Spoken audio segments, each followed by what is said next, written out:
So this doesn't seem like a very interesting question at first glance.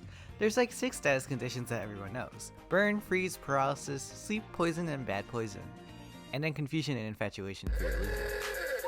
However, there's actually a lot of lesser known status conditions that are a lot more niche, often confined to just 1 or 2 moves having those effects.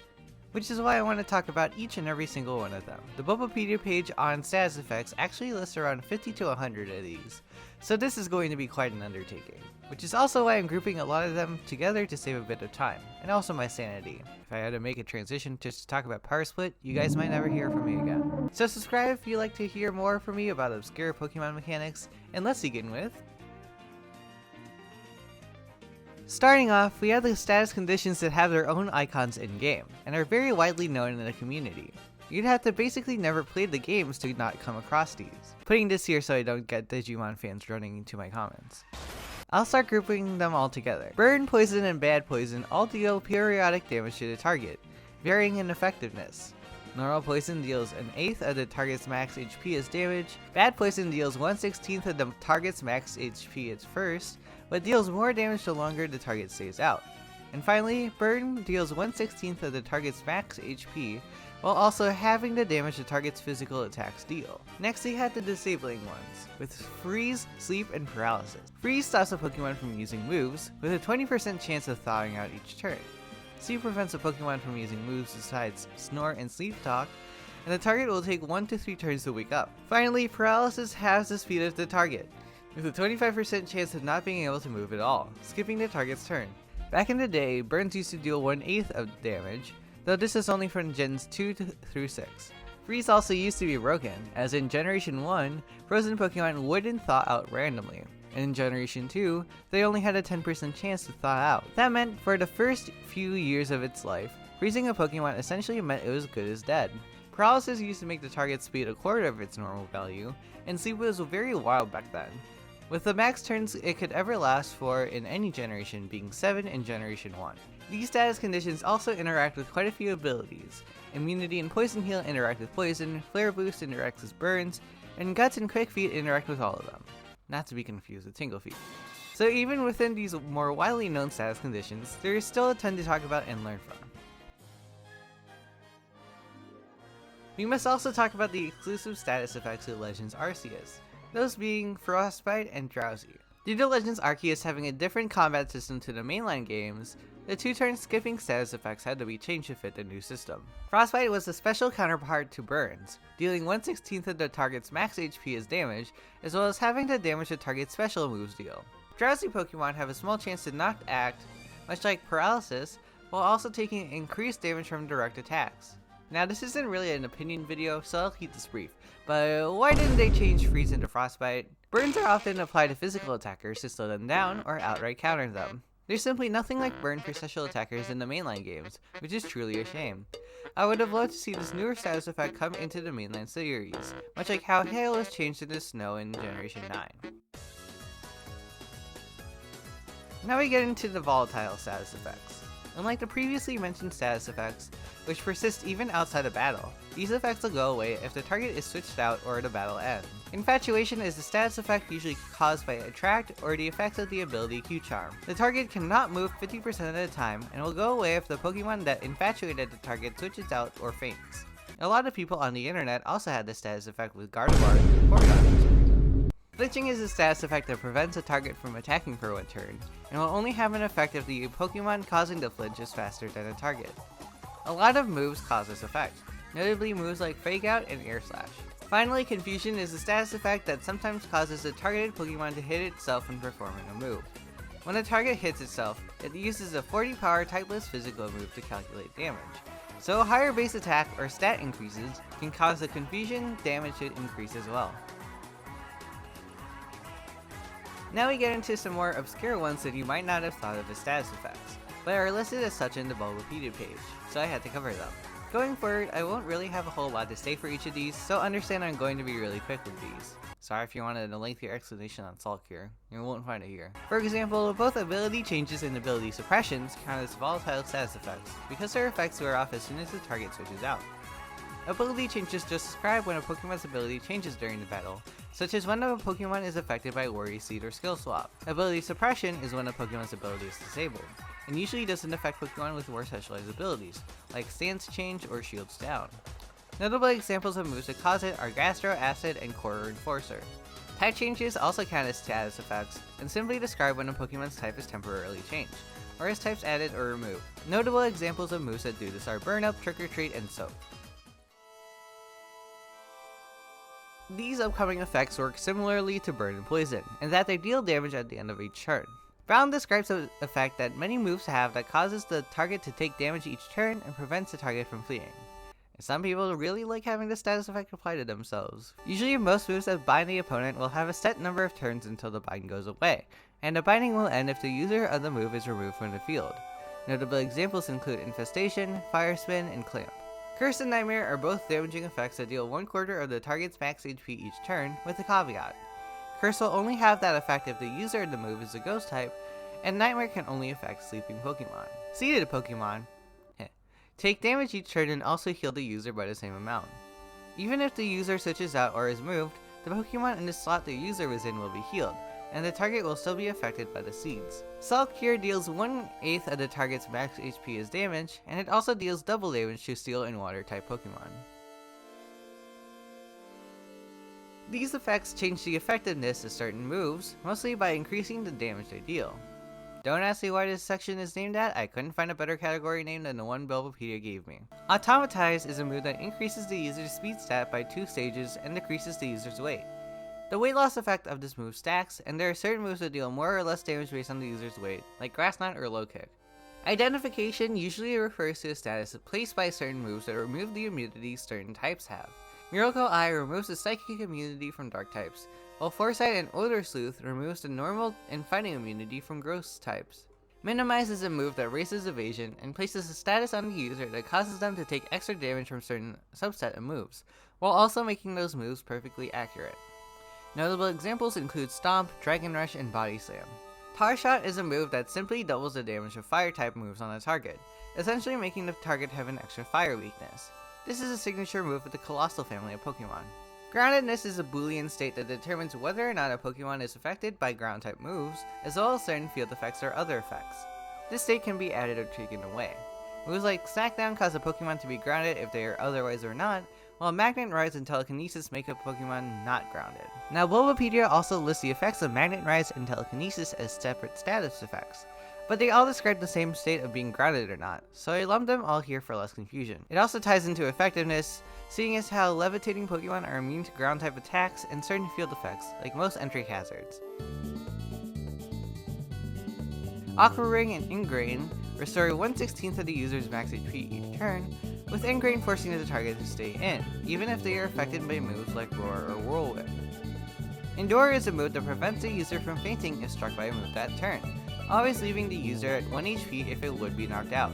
This is similar to the effects of Focus Sash and the ability Sturdy. When a Pokemon is the center of attention, all opponents are forced to target it instead of other Pokemon. This one only really has an effect on double battles, and can be found on moves such as Rage Powder or Follow Me.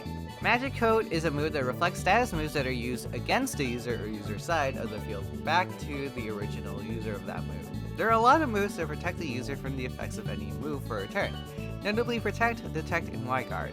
The type of protection depends on the move used, and usually these moves will have an increased chance to fail if used consecutively. Similarly, the move Substitute allows the user to place a substitute that takes damage for it, at the cost of up to 25% of the user's total HP.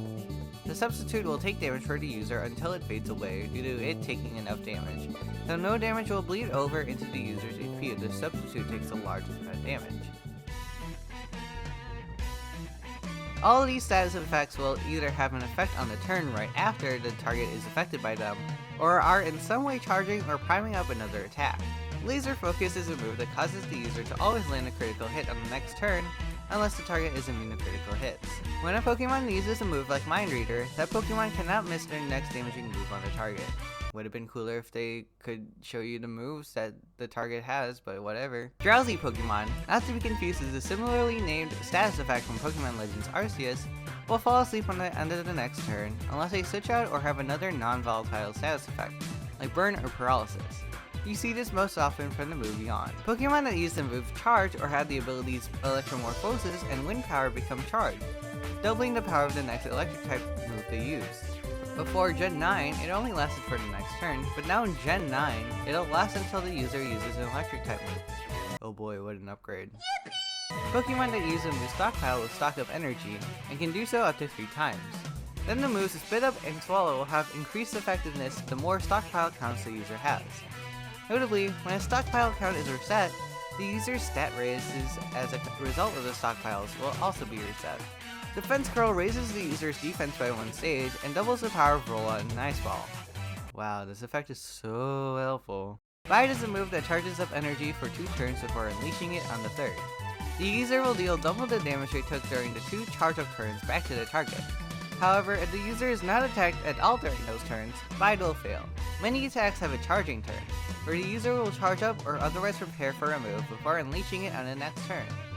Most of these charging turns can be bypassed using a Power Herb, or through Harsh Sunlight in the cases of Solar Beam and Solar Blade. The semi-invulnerable turn is a subset of charging turns, notably making most moves always miss, even those with perfect accuracy.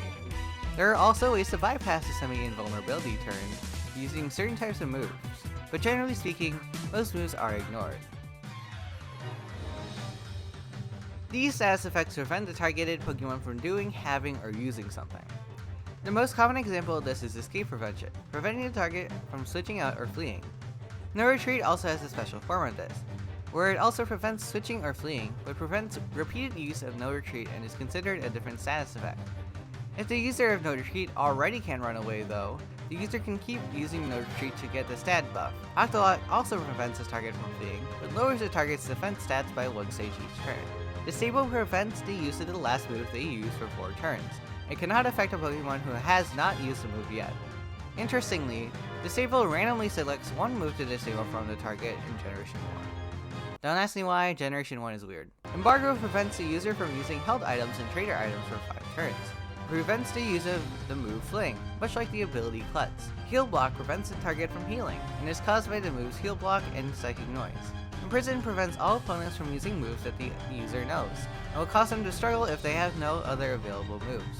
Taunt prevents the use of status moves for 3 turns, but can be cured through the use of Mental Herb, and is blocked by the Oblivious ability.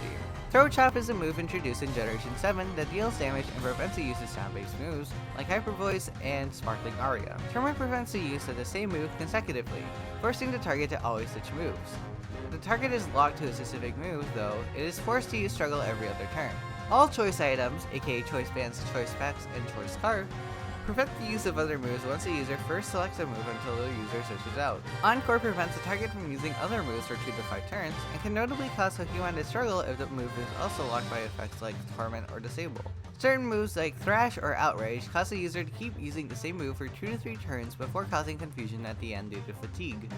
When a Pokemon is in this state, they cannot use any other moves, nor can they switch out. Roll-Out and Ice Ball prevent the user from using other moves for 5 turns, and each consecutive hit, the move's power is doubled. Uproar is a move that prevents the user from using other moves for 3 turns, and prevents all other Pokemon from sleeping while it is used.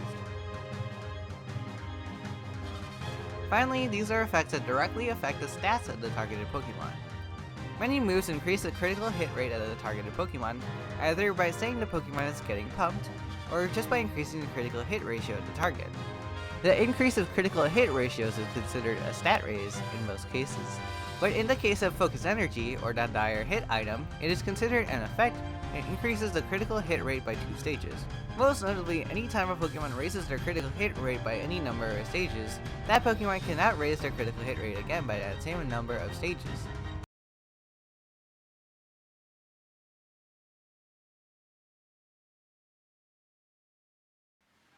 Guard Slit and Power Slit averages the user's respective stats with the target Pokemon, ignoring stat changes, with Guard Slit averaging the defense and special defense, while Power Slit averages the attack and special attack.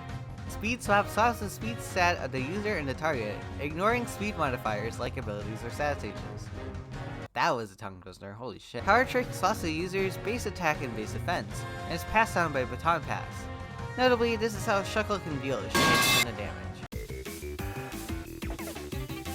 Besides Drowsy and Frostbite, Legends Arceus also has a few volatile status effects exclusive to it, though most of them relate to how stat stages are different in that game versus the mainline game.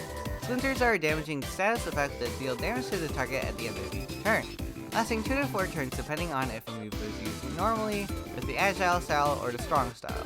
The way the damage for Splinters is calculated is reminiscent of Confusion, as it deals the damage the user would do with a move with 25 base power, and the damage factors in type effectiveness. However, the damage done ignores a random factor, making the damage always consistent.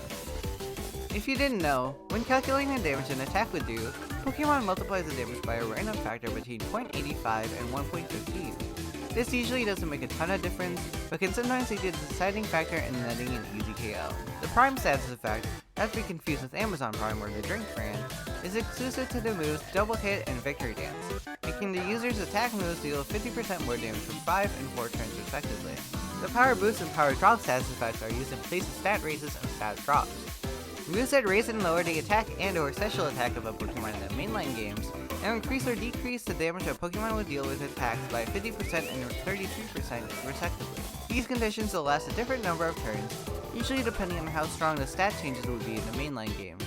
The Guard Boost and Guard Drop effects are similar status effects that affect the damage the Pokemon takes, either decreasing or increasing the damage the Pokemon takes by 33% and 50% respectively.